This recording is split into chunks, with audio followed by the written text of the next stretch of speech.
Добър ден.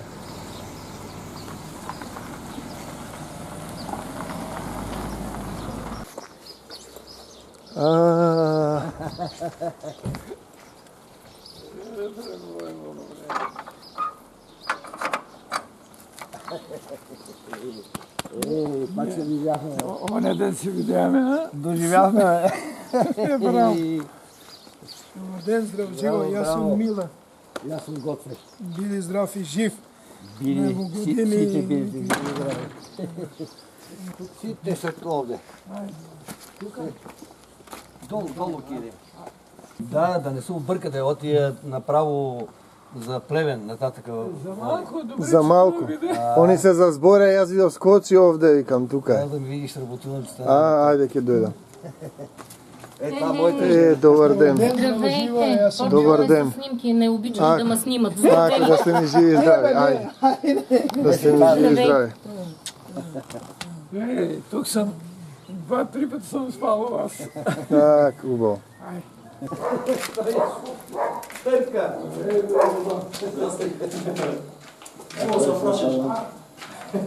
Хубаво. Добър ден. Да ти работите. Добър ден. Опа. Трон що беше? Троно даде кај Джордж, знам, јас се сеќавам. Стоеше таму едно време во телевизија Сонце, сега го однесува. Дали го земат? Сега е продаден во Етно село. Во едно Кај село. Горан. Убаво. Там той го купи. Убаво. Как бехме сега на Гоце Драчев, нали каза, че Виж Дионисови чествувања. 2005-та. 2005-та. какво слава момче беше.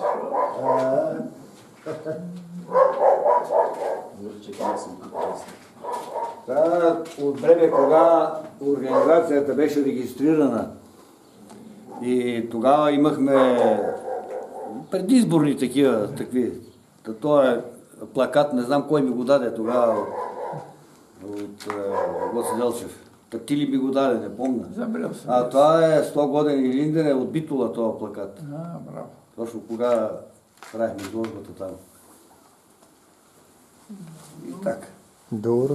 Каже на колко ми става, извини. На много. Македония, нали си правил изложба? Правихме, да. Го видов това, да. Да, там това са от Народна воля, календарите. Си ги видел?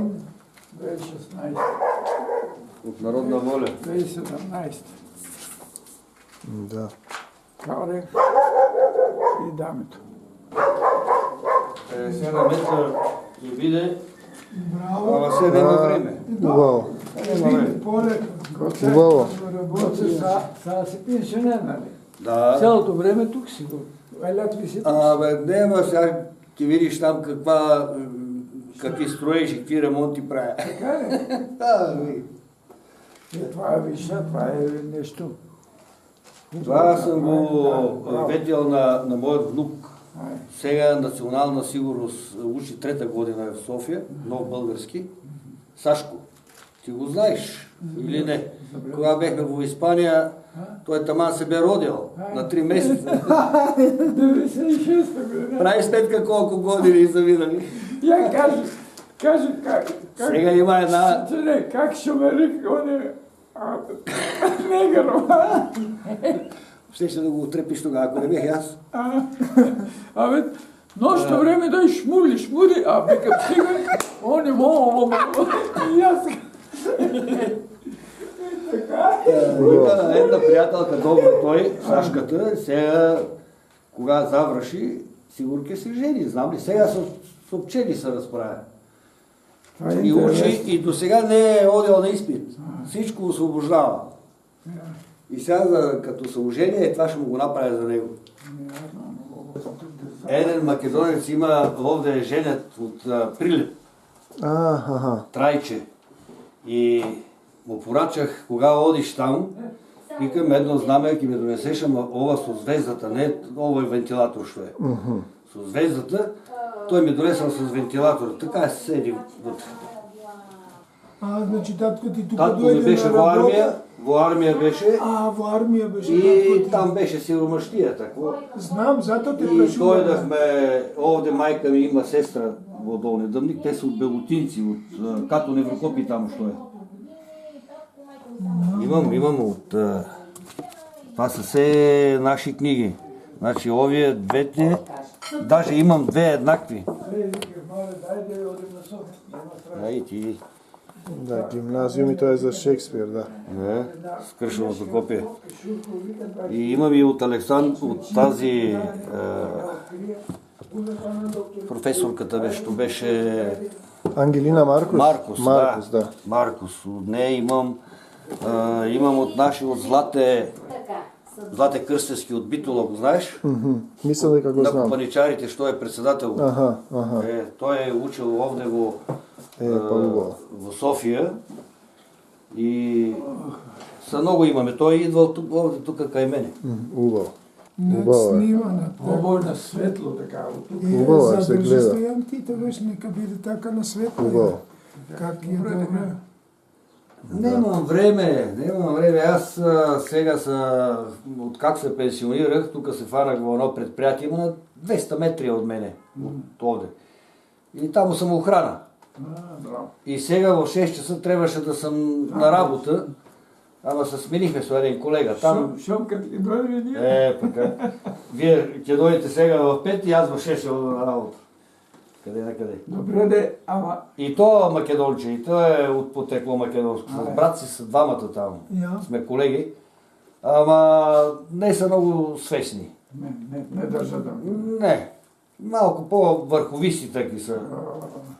90-та година, некъде април, май месец, се чу, че македонците в Пиринска Македония са създали организация.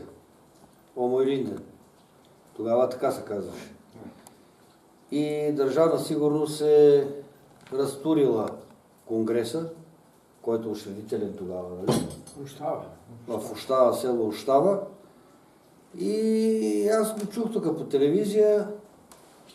Сега на български ли да говоря, или? Како си имаш ти? И реших да влезна във връзка с тях.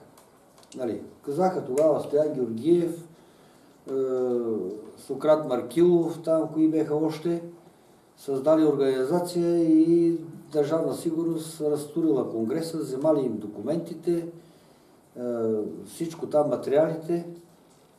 И аз викам, ще трябва да влезна в връзка с тия хора, защото този въпрос си ме вълнуваше, нали? Македонския въпрос. И имах една колежка в института в Дупница, тогава Станке Димитров, която беше от Петрич. Обадих и са, тя вика ми, той Стоян Георгиев живее, вика, близо до нас. Така през дворовете се вижда, дали къщите. И аз написах едно писмо до него. И го титулувам Войводо. Войводо, така и така, искам тук да дойдеш при нас да направим и тук, нали, организация на Омалинен. Тогава беше демокрация, нямаше гонения още, нали. И тя вика, той вика, го нема сега тук.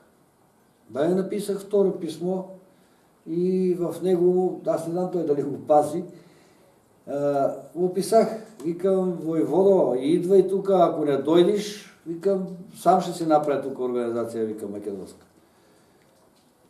И тук един ден, мина също са мина, месец-два ли беше, той идва един човек тук, добър ден.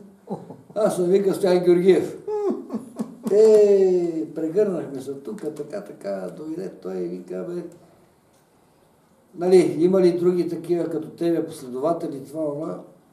А пък аз тогава само с един, Митко Нешков, който беше, с него. И обадих му се, дойде Митко тук, бехме в кухнята, той ни запозна с там проекто Устав и това ти беше донесъл. И двамата с Митко и той, тримата направихме секцията. Като с протоколите му, с всичкото му тук. Аз мисля, че повече си събрахте. Не, тогава бехме само двамата с него, когато я учредихме. И после вече почнахме да си поддържаме. А той е бил в Битола, тогава е пишел книгата. Нали, там с Костурски, с други такова. И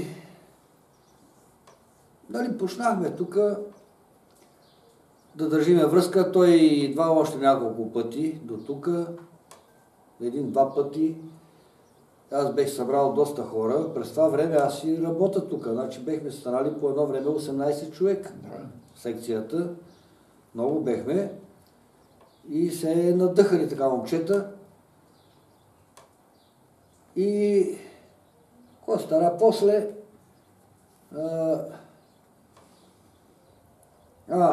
когато се бехме събрали в хола, когато дойдохте с Сингартийски, с попа, и там от Мусомище имаше някакви хора, беха. Тук имаше един доктор от Гевгели. Костадинов, той почина на 90 и няколко години. На времето, знаеш, когато България е била окупатор в Македония и са взимали на интелигенцията, са пращали Стара България да мек тук. И той е бил учител.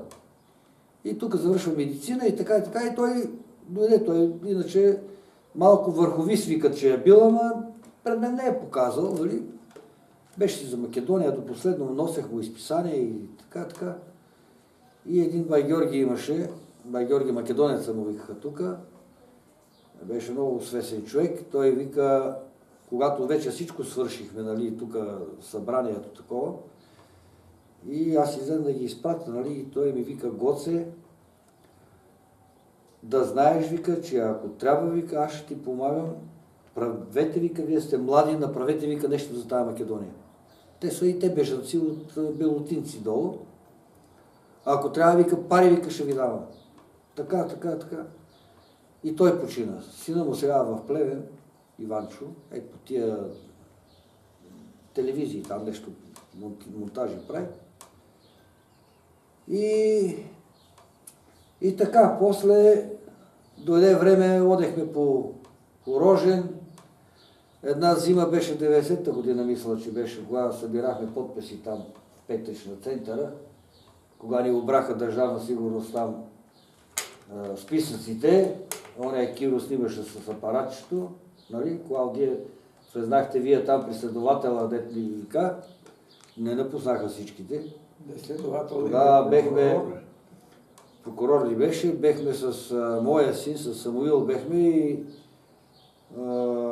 и Нешко. Спахме у вас. Тогава беха, от Австралия бе дошъл Бранко и брат му на доктора на Костурски. Нали така беха? С жените беха. И обаче те явно се криеха тогава, не знам какво беше, не идваха май на площада те. После с тях ходихме уж през Делчево, да имахме рак да минем през Македония, така да никой не бех излизал. Добре, македонските власти на митницата ни върнаха. Той водите се разправя там, доктора, нищо не стана. Нали, върнаха, така и не можахме да идем, като и да е. И се прибрахме. После, когато Стойко пише и той в тия неговите спомени за Роженския манастир, кога полицаите ни бяха блокирали, помниш, там на трибуната, тази я направихме ние. И моята жена беше тогава, Ангел беше, Нешко не бе. Сина и дъщерята беха и те тогава там. И братовчета Църния ги караше тия мусомишките революционери с рейса. И свърши, нали, там всичко. Тогава беше Стойко, младо момче. Беха с Накирянов, с жена му, мисля, че беше тая, беха водещи. Имаше един поп от ВМРО, беше, мисля, от Македония. Имаше гости от Македония там доста. И хубаво мира, всичкият народ беше при нас. Тогава хора се играха, всичко. Отдолу беха направили върховистите, тези бели глави, бех докарали един рейс, седеха кебабчета и пиеха бира там от София. Духова музика имаха, всичко имаха. При нас не беше нищо. Ние си направихме там. Ама що народ пред нас, пред тях? Всички народ беше при нас и полицайите ни беха заградили. От всекъде. И тогава то Петър Берон се изцепи тогава. Братя, българи, ако там викна. И она Райна, като го надъни с един чадър по главата. Райна Бербатова? От Банско, Райна. Да, Бербатова. И после вечерта слушам аз новините. Тук пише български депутат бит на Роженския манастир и така нататък. Като мина и това. Прибрахме се. После имаше още един инцидент. Той много жесток беше. Татарчев беше с горе на манастир. А нас ни спреха още преди Мелник. Да. И отидохме на Лозица, селото. Лозица ли беше. И аз бех тогава с Ладата и беше от Марикостина, отдигнахме бай Роян Бербатов. Там беше на спирката. И го дигнахме с нас. И там на това кръстовище, дето ни спряха полицаите, гледам Тошката. Моя комшия от Садово. Той беше заместник началник КАТ Благоевград. В един джип. Тошка, къде сте тръгнали? Викаме, по Комитлък ще вариме. Вика, слушай, Гоце, така и така сте дошли до тук. Вари, вика, по Самуиловата крепост, насама там разкарах, тук ще става кютек. Къв кютек, бе, човек. Слушай, ма вика, върви да се разкарате. Абе, никога разкарване, бе, аз съм дошъл тук. Да, толкова сладата бех. Минахме ние и се качихме в Лозица на площадчето, така малкото. И слезнахме с Байордан, моята жена си четеше книжка в колата. Слезнахме там. Доста димовска, тогава беше към ВМРО-то, но не беше министърка още на вътрешните работи. И караше ги един много хубав мъж, шофьора им беше, един млад мъж, един рус, хубав мъж, висок. И 4 жени беха. И като си приказваме, по едно време, като вил, там 4-5 коли дойдаха, Волги, едни лади, наскачиха едни си цървени шапки, си червени дрени, едни пушки, помпи, штракат, тако. Байордан се фърли в колата, каже, Гоце, тръга, вика, тия ми го снемат. Абе, чекай, викаме, какво сме направили, ще ми дърт, бе. И си седнах в колата и един през колата, през прозореца и мушка една пушка. Айде, вика, изчезва от тук. Викам, добре. И тръгнах. И докато тръгнах, аз това не съм ти го разправил. Докато тръгнах, тази един товар имаше зидан такъв камъни. Натиснаха го това мъж и големките го биеха. Ритаха го, така, уния пиштови. Големи пиштови, един дъбън базък, ако го удара, сигурно ще го завърта там. И уния като го ритат, ама голем бой го биха. Беха го тук, целях кръв беше. И аз лекичко така минах с колата покрай тех, ама карам бавно. И тия по едно време ме изпревариха с техната кола. Това мъж тръгнах, качи се, вика, какво става, бе, брато? И той вика така само. Вътре в колата. И аз го изпреварих. И тия ме изпревариха и тия. И пак го затиснаха и пак бой. Много бой го бия. И оттам лекичко тръгнах аз и горе на завоя, така на селото. Един от тия нашите войвози там вика, гледай какво ме направихте, бе? Той гледа колата, че ме е плевенска. Целият в кръв ризата му тук. Беха ги драли, виж. И като замина и вече стигам Перник, чак тогава се оплаши. Викаме, жената вика, ти се видят комитлъците, гледай какво става тук, ще ни изтрепат, ще ни такова. Абе, какво ще изтрепат? Няма. Там вече стигнах накрая, викаме, бе, сега оставай тук некъде да ме спрат, да ме теглят и на мен един кютек. И така, мина и този събор. И после какво да ти разправям? Идваха тук, наши хора отдолу са идвали, бай Васи Гартийски, имахме много с него с попа. И с другия се е ходил в Мусомища там при тях. Даскала. С бай Борис Керезия сме се виждали така. После вече, когато правихте там в Мусомища, ти ми се обажда, но аз моля всеки път да идва, нали, толкова километри. И ти ми прати тогава тази касета, тя в нея имаше заснимано там събранието, дето се е правено в Музомища. И после на един друг Роженски манастир, дето ходехме, горе бе станала една катастрофа на Попасчиев. Една газка се беше обърнала и там рейса, пак църне ги караше тия мусомишките. Та ги видях, да им дадох, тогава карах касетата, та им я дадох на тех, тия са се я снимали, там какво са правили. И тя беше хубава касета, с монолога там на този артист. На Есма Раджепова, мисля, че имаше там на... На Петър Темелковски много.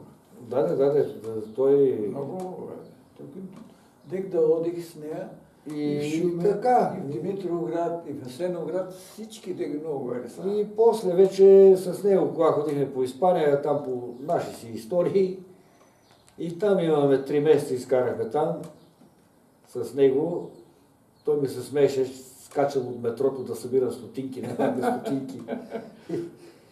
И така, дойде, обадих, той се обаждаше на Кака Мария и тя вика, бе, едно момче тук от Австралия ми се обади, иска да те види, аз му казах, че си в Испания, дала му там, нали, телефона, това, та ходихме на тая поща големата, дето там в Мадрид, се обадихме в Австралия с 300 зора, той предаше на френски и човека бил Кръстен Наумовски, мисля, че се казваше. Така, да.